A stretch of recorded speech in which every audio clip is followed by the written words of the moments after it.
누가복음 22장 54절로 62절 말씀까지 큰 소리로 교독하겠습니다. 예수를 잡아 끌고 대제사장의 집으로 들어갈새 베드로가 멀찍이 따라가니라. 사람들이 뜰 가운데 불을 피우고 함께 앉았느니라. 베드로도 그 가운데에 앉았더니 한 여종이 베드로의 불빛을 향하여 앉은 것을 보고 주목하여 이르되 이 사람도 그와 함께 있었느니라 하니 베드로가 부인하여 이르되 이 여자여 내가 그를 알지 못하노라 하더라. 조금 후에 다른 사람이 보고 이르되 너도 그 도당이라 하거늘 베드로가 이르되 이 사람아 나는 아니로라 하더라. 한 시간쯤 있다가 또 한 사람이 장담하여 이르되 이는 갈릴리 사람이니 참으로 그와 함께 있었느니라. 베드로가 이르되 이 사람아 나는 네가 하는 말을 알지 못하노라고 아직 말하고 있을 때에 달기 곧 울더라. 주께서 돌이켜 베드로를 보시니 베드로가 주의 말씀 곧 오늘 다굴기 전에 내가 3번 나를 부인하리라 하심이 생각나서 다 같이 밖에 나가서 심히 통곡하니라. 아멘. 다 같이 한번 따라하겠습니다. 기회주의자. 크게 기회주의자. 오늘 말씀의 제목은 기회주의자. 이런 제목으로 함께 말씀의 은혜를 나누고자 합니다. 우속 이화에 보면은 그런 얘기가 나옵니다. 날짐승과 들짐승이 하루는 전쟁을 하게 되었는데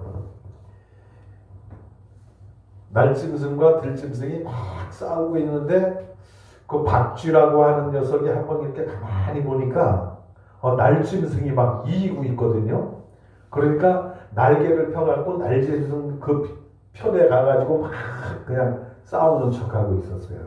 그러다가 그 다음날 또 계속 싸움을 하는데 이제는 날짐승들이 지고 들짐승들이 이기고 있는 거야. 그러니까 이제 박쥐가 날개를 팍 접어가지고 나는 들짐승이다. 그래갖고 들짐승들 편에 서서 싸우는 척을 했어요.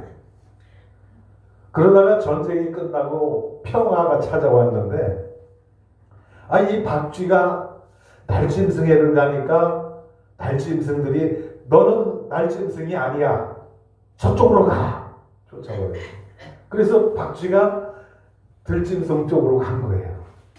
그 들짐승 쪽에 가서 또 이렇게 딱 있으니까 들짐승들이 하는 얘기가 너 어저께 싸울 때 날짐승들하고 날개 펴서 같이 싸웠잖아. 너 우리 저기 아니야. 너도 가. 그래가지고 박쥐가 낮에도 사람 앞에 못 나타나고 밤에만 꼭 숨어서 동굴에 숨어 있다가 밤에만 활동하는 그런 비운을 맞게 되었다는 이야기가 있습니다. 우리가 흔히 가리켜서 정치인들이 이당 저당 옮겨다니면은 그들을 가리켜서 철새 정치인이다. 그런 얘기를 합니다. 이 철새 정치인이라고 하는 것은 야당이 이기면은 야당이 좀 좋을 것 같으면 승산이 있으면 야당 편에 붙었다가 그 다음에 여당이 이제는 이기는 것 같아. 그 여당 편에 붙었다가 왔다 갔다 하는 사람들, 그 사람들을 가르쳐서 철새 정치인이다. 통틀어서 얘기하면 기회주의자다. 기회만 보고 요리 갔다 저리 갔다 하는 사람들을 가르쳐서 기회주의자다. 그런 얘기를 합니다. 신앙생활하는 사람들이 내가 잘 되고 어려움이 없고 모든 것이 부러움이 없으면은 하나님의 품을 떠나서 내가 잘나서 이렇게 잘 사는 거야. 그러다가 어려움이 오고 환난이 오고 핍박이 오고 참으로 이겨내기 힘든 견디기 수 없는 그런 상황이 왔을 때는 아이고 하나님 나 좀 살려주세요 하고 하나님 편으로 돌아온다는 얘기예요. 그것도 기회주의자예요. 믿음 생활이라고 하는 것이나 정치를 하는 것이나 전쟁을 하는 것이나 다 한 번 내가 속해 있는 그 소속팀에 꼭 붙어 있어야 된다는 얘기죠. 우크라이나하고 소련하고 전쟁이 붙었는데 소련이 막강한 무기를 가지고 며칠 안에 우크라이나를 점령할 것이다. 이런 보도가 나왔었는데 해보니까 그게 아니거든.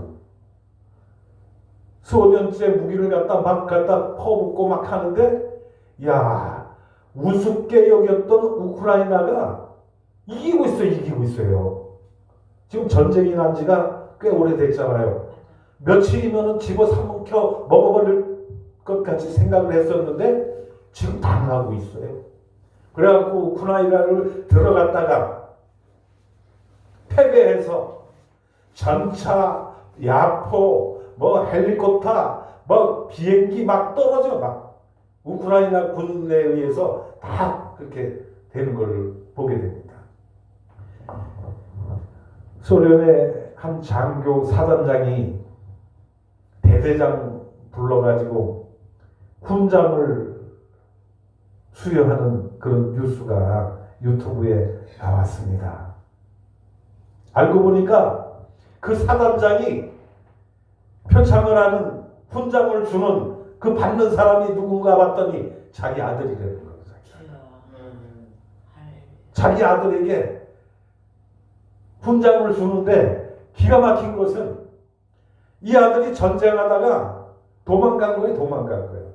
패배해갖고 자기 밑에 부하들은 그냥 아직도 그 적군 사지 속에 있는데 지만 살아갖고 도망쳐갖고 딴 데가 있는데 그놈을 붙잡아다가 아버지 되는 사단장이 잘 싸웠다고 훈장을 주는 그런 뉴스가 나왔습니다. 그리고 이 전쟁의 결과를 보니까 많은 전쟁 물자가 우크라이나 군에 의해서 소련 군대의 무기가 파손이 엄청나게 많이 됐어요. 이런 가운데서 항복하는 사람들도 막 나오고 그 진에서 이탈해갖고 살겠다고 도망가는 사람들도 있고 그러니까 질 수밖에 없는 거예요. 우크라이나 군은 어쩌습니까? 젤렌스키 대통령으로부터 내가 나라를 지키겠노라고 대통령이 총 들고 나가 싸우고 있단 말이에요. 그러니까 우크라이나가 당장 질 것 같았었는데 아직까지 잘 버티고 있다는 거예요. 그러다 보니까 서방 세계에서 나토에서 막 무기를 무한정 대주고 있습니다. 결과는 어떻게 될지 모르지만은 소련에서 자기들이 마음먹는 대로 안 되면은 핵을 쓰겠다라고 하는 그런 협박까지 하고 있는 모습들을 보게 됩니다. 전쟁을 하면서 전쟁에서 이기든 지든 간에 자기가 속해 있는 군대가 멸망할 때까지 아니면 승리할 때까지 거기에 함께 붙어서 싸우는 것이 정의로운 군인입니다. 정치도 마찬가지입니다. 정치하는 사람들이 야당이 됐든 여당이 됐든 자기가 소속한 당에서 자기의 정치 생명이 끝날 때까지 함께 해야 된다는 거예요. 그런데 그러지 못하고 이리 갔다 저리 갔다. 철새 정치. 다시 말하면 기회주의자다 그런 얘기입니다. 우리 신앙생활하는 사람들도 기회주의자가 되지 말아야 될 줄로 믿습니다. 어렵든지 슬프든지 괴롭든지 아니면 모든 것이 다 잘 풀려갖고 평안하든지 항상 신앙의 편에 서서 자기의 신앙을 지키는 그런 사람이 되어야 된다고 하는 말씀입니다. 오늘 아까 우리 읽은 성경 말씀에 보면은 베드로라고 하는 사람이 나오지요. 베드로가 누굽니까? 어부. 예수님의 제자예요. 예수님의 제자 중에서 수제자라고 그러죠. 사람들이 어떤 기술을 가지고 있으면은 그거를 도제한다고 그래요. 가르쳐 이렇게 후진을 양성하는 것을 이제 도제라고 그러는데, 그 선생이 제자들을 이렇게 가르칠 때에 자기가 이 녀석은 싹이 보여. 그러니까 내가 얘를 잘 길러야지. 그래갖고 더 신경 쓰고 더 도와주고 하는 게 뭡니까? 수제자예요. 수제자. 근데 베드로라고 하는 이 사람은 누구의 수제자였어요? 예수님의 수제자였다는 게 예수님의 수제자. 그러니까 다른 제자들보다 사랑을 더 많이 받았고 다른 제자들보다 예수님의 관심을 더 받았다는 그런 얘기가 아니겠습니까? 그렇다고 한다면은 베드로는 끝까지 예수님을 따라야 되는 거예요. 자기의 목숨에 위험이 온다 할지라도 죽는 자리까지 예수님을 따라가는 것이 제자로서의 도리다. 근데 본문을 보면은 안타깝게도 베드로는 기회주의자인 모습을 우리가 여기서 발견을 하게 됩니다. 예수님이 로마 병정에게 잡혀서 십자가에 달려 돌아가시기 위해서 끌려갔습니다. 끌려가고 있습니다. 근데 베드로가 그 모습을 보고 있는 거예요. 예수님 가까이 바싹 따라가지 못하고 예수님이 어떻게 될래나. 지금 로마 병정에 잡혀서 끌려가고 있는데 예수님이 언제 어디에서 어떻게 돌아가실까 겁이 나는 거예요. 제자라는 사람이 겁이 나니까 가까이 쫓아가지 못하고 멀찍이에서 쫓아갔다. 성경에서 그렇게 기록을 하고 있는 것을 보게 됩니다. 근데 이 오늘 본문에는 어떤 얘기가 나오냐 하면은 한 여종이, 또 다른 성경에서는 계집종이, 계집아이가 와가지고 이 사람도 저 잡혀가는 예수와 한 도당이다, 한 패다, 그렇게 얘기를 하는 거예요. 이게 위협적인 말 아닙니까? 저 예수님하고 똑같은 패거리야, 패거리. 그러니까 베드로가 뭐라 그랬어요? 이 사람아, 무슨 말을 그렇게 하느냐?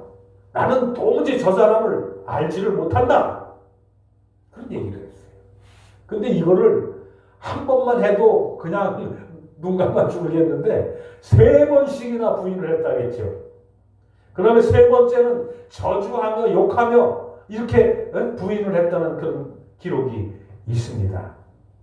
왜 베드로가 예수님에게 가까이 가지 못하고 예수님이 되어지는 그 상황을 바라보고 있었을까? 저는 여기서 베드로의 이중적인 면을 발견을 하게 됩니다. 다시 말씀드리면 기회주의자라는 거예요. 기회주의자. 무슨 말씀입니까? 예수님이 이제 로마 병정에게 잡혀서 가기는 가는데 재판을 받고 풀려나면 다시 예수님의 제자가 돼서 예수님과 한편이 되어서 다시 복음을 전하러 다녀야지.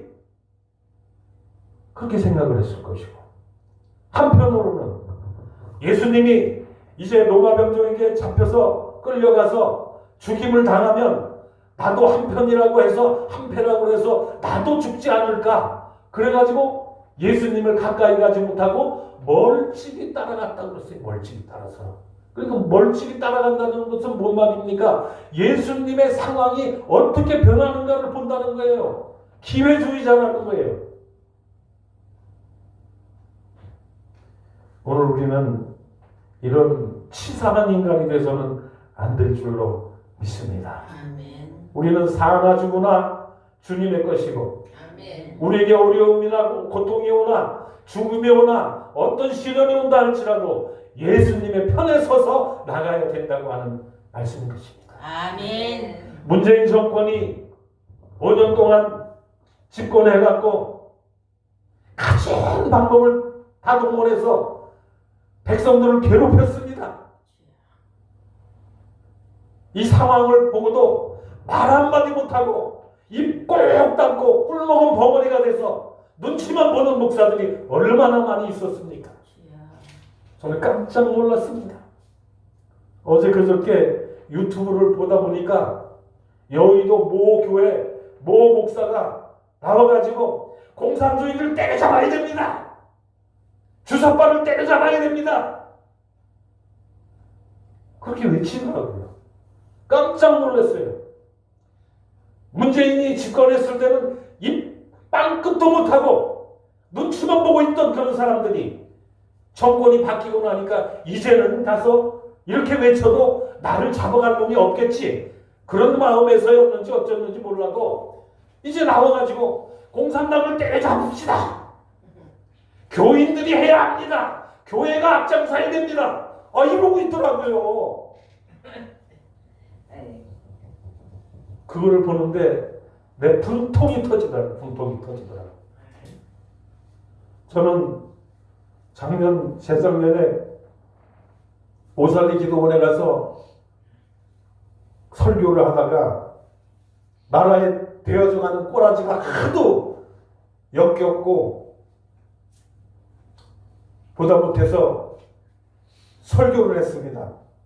그 상황을 가지고 설교를 했더니 난리가 났어요.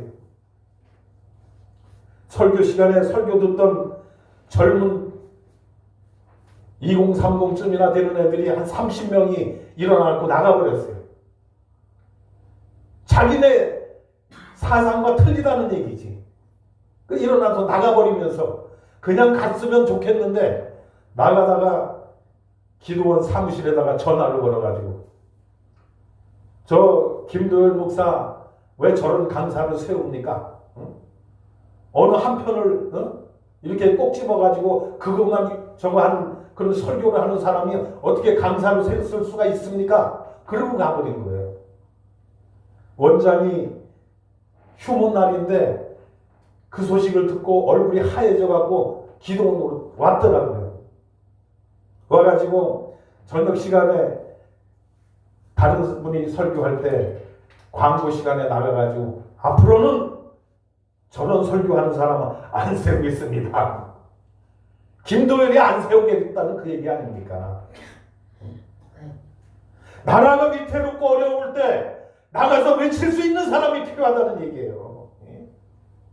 눈치 보고 있고 내가 이런 설교하면 우리 교회 좌파들 다 떠나가겠지? 말을 못하는 거야, 교회 목사들이.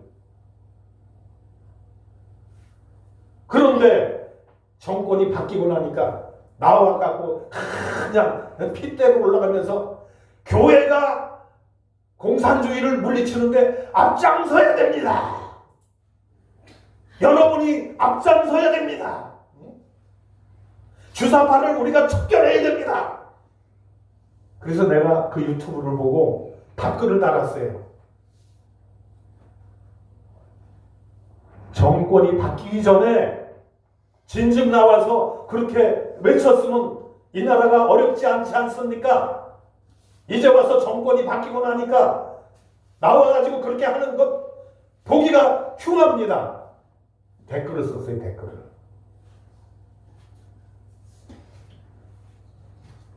정권이 강제로 백성들을 괴롭히고 나라를 잘못된 길로 이끌어갈 때 그때 나와서 외쳐야 되는 거 아니냐 그 얘기예요.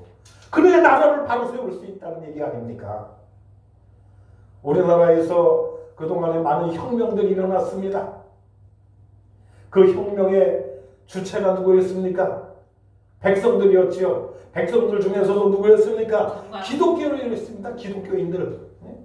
기독교인들이 어려움 속에서 목숨 바쳐가면서 순교해가면서 나라에 잘못돼가는 것을 꼬집어서 잘못을 지적을 하고 나라를 지켜왔기 때문에 지금 오늘날의 대한민국이 존재할 수가 있었다는 얘기입니다.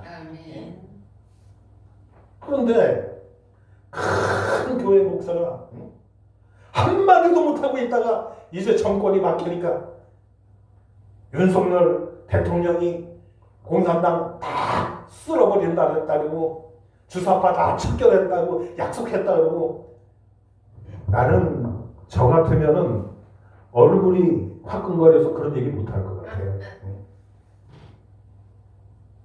이거 기회주의자 아닙니까, 여러분? 베드로가 예수님의 수제자라고 하면서 그렇게 예수님의 뒤를 따라다니다가 어려움이 오니까 예수님 가까이 가지 못하고 맵치기 서서 상황이 어떻게 돌아가나 지켜보고 있다가 예수님이 풀려나서 잘되면 예수님하고 같이 다니면 되겠고, 예수님이 십자가에 돌아가시고 나면 나는 대갈 길 가면 되겠지. 기회주의냐 아니냐 그런 얘기예요. 성경은 말합니다. 두 마음을 품지 말고. 기회주의자는 어떤 거예요? 두 마음을 품은 자예요. 두 마음을 품은 자. 오늘 우리는 나에게 어떤 어려움이 온다 할지라도 두 마음을 품지 마시기를 축원을 드립니다.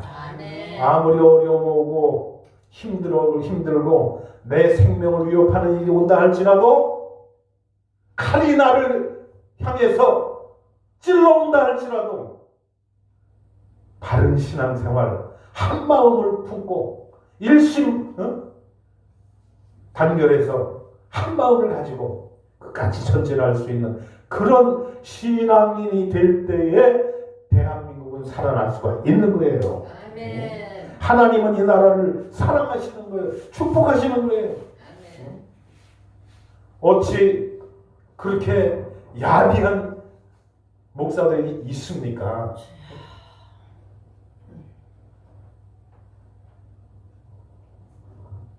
베드로가 이런 상황 속에서 나는 저 사람을 알지 못한다.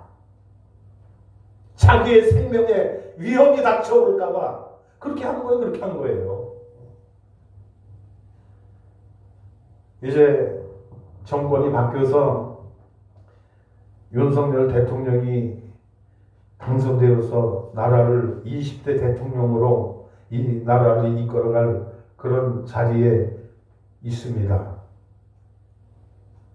여러분, 우리는 두 마음을 품지 말고 한 마음을 가지고 아멘. 대한민국 모든 국민이 한 마음 한 뜻이 되어서 일체 단결해서 일심으로 나아갈 때에 대한민국의 어려움은 극복될 줄로 믿습니다. 아멘. 5천만 백성이 국민이 하나로 똘똘 뭉쳐서 김정은이의 위협으로부터 이 나라를 지켜내고,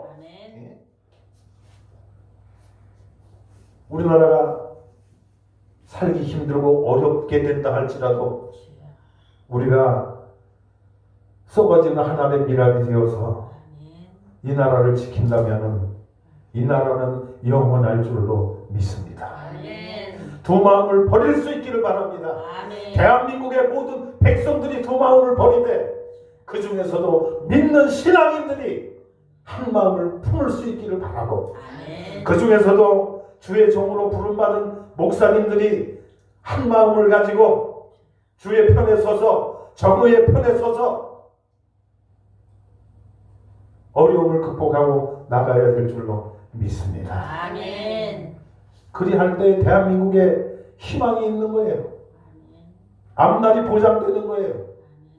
눈치나 보고 이리 기웃 저리 기웃하다가 박쥐와 같이 환한 대낮에 활동하지 못하고 동굴에 숨어 있다가 아무도 없는 한밤중에 밤하늘을 날아다니는 그런 신세가 되지 말고, 우리는 밝은 대낮에 어깨를 펴고 예수 복음을 외칠 수 있는 그런 사람들이 되어야 됩니다. 아멘. 정권에 대항할 수 있는 그런 신앙인이 되어야 된다고 하는 말씀입니다. 아멘. 성경의 선지자들이 왕들이 잘못하면 나가서 왕의 잘못을 꾸짖고 목숨 걸고 나가서 그거 하지 않았습니까?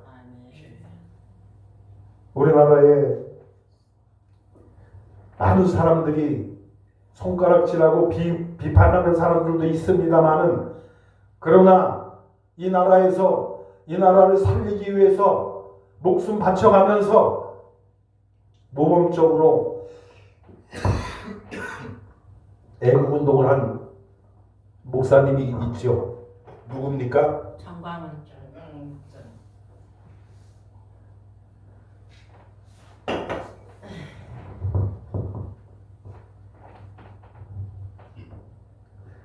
목사라고 하면은 그런 양심을 가져야 돼요. 아멘. 그래서 남들이 말하듯이 정광훈이는 애국운동한답시고 돈만 걷어들이고 어쩌고 한다고 그러는데, 여러분 그 상황을 알지 못하면 말을 하지 말아야 되지 않습니까? 정권 교체하기 위해서 워커힐에서 몇백 명씩 모아놓고 행사했잖아요. 워커힐에 한 끼 식사비가 15만 원이래. 몇백 명 불러놓고 밥값만 달랍니까? 부대 비용이 많이 나가잖아요. 홀 빌리는 거, 또 거기에 강사로 오신 사람들 사례하고 뭐 이것저것 따지면 엄청난 돈이 들어갑니다. 그래가지고 그 많은 돈을 써가면서 자기의 교회는 돌보지도 못하면서 그렇게 헌신하고 있잖아요. 그 결과 이 나라가 정권이 교체가 되고 이제 안정이 되니까 여기저기에서 내가 나라를 위해서 이렇게 싸웠다고 하는 목사들이 막 나오고 있어요. 주여.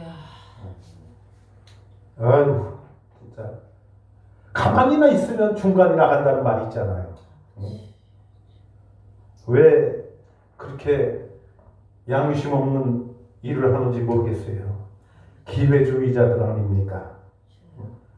정권이 바뀌지 않으면 지금까지 하던 대로 입 꽉 다물고 모르는 체 하고 그냥 지나가려고 했는데, 정권이 딱 바뀌니까 이제는 나도 이 편에 서야 되겠구나 해갖고 앞에 나타나서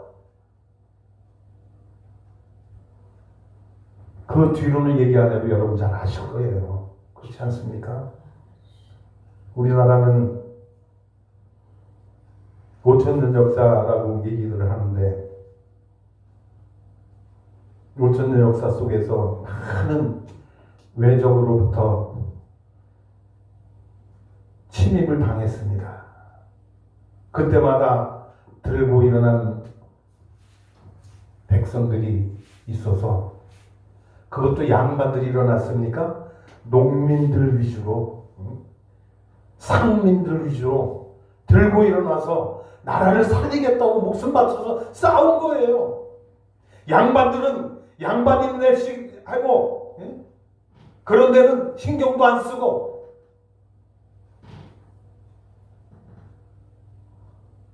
민초들이 나서서 나라를 지키기 위해 많은 사람들이 피 흘려서 이 나라를 지금까지 지켜냈습니다. 이 나라를 우리가 물려받아서 이제 후손들까지 우리가 또 물려줘야 되는데, 잘 살고 건강하고 아름다운 나라를 물려줘야 되지, 공산주의 주사파를 물려줘선 안 되지 않습니까?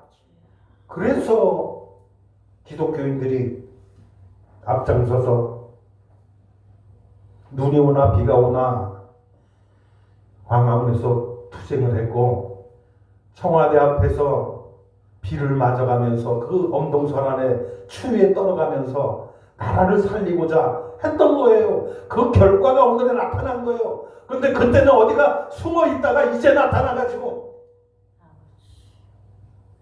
침패한 줄 알아야 되는 거 아니겠습니까?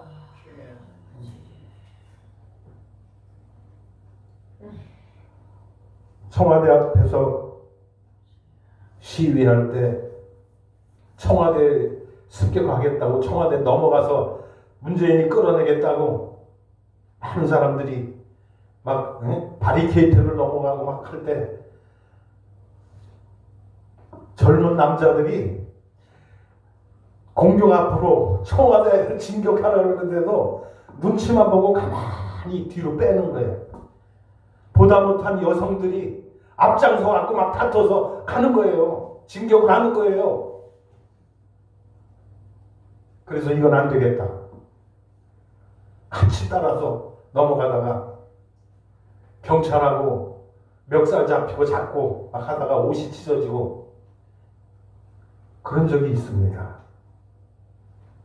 그때는 뭐 했습니까? 목사님, 공산당 때려잡다고 하는 목사님, 그때는 뭐 하셨습니까? 이제 와서 뭐 공산당을 교인들이 때려잡아야 된다고 표현 그대로 하잖아요. 공산당을 퇴출시켜야 된다. 공산당을 때려잡아야 된다. 그대로 표현하더라고요.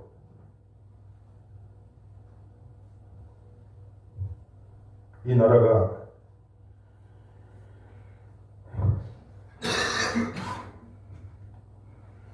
어렵고 힘들 때 우리가 단결해서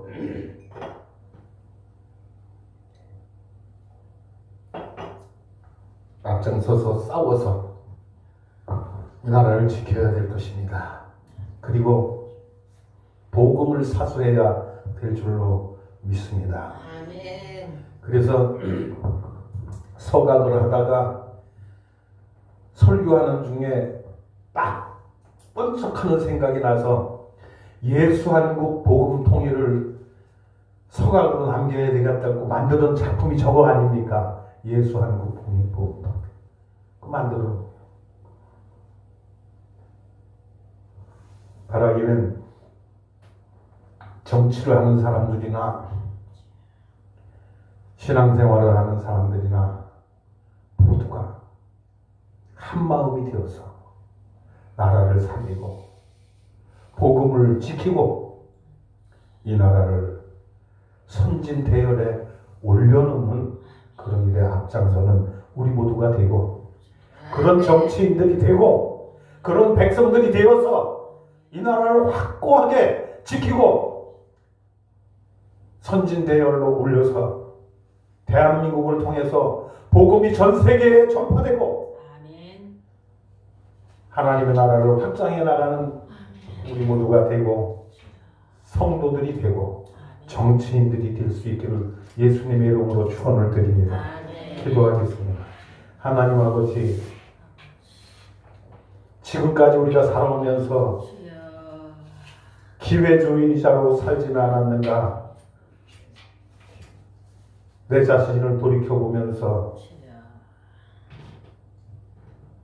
반성의 시간을 갖습니다.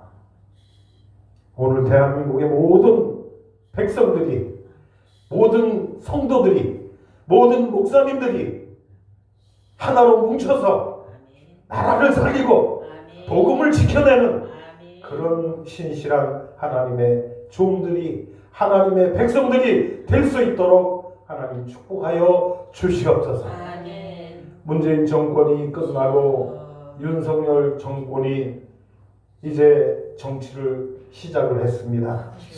나가는 길 가운데 하나님 동행해 주시고 아멘. 이 나라를 지켜주시고 아멘. 정치인들의 정신을 아멘. 바로 세워주시옵시고 아멘. 목사님들의 생각을 뜯어고치게 도와주시옵시고 아멘.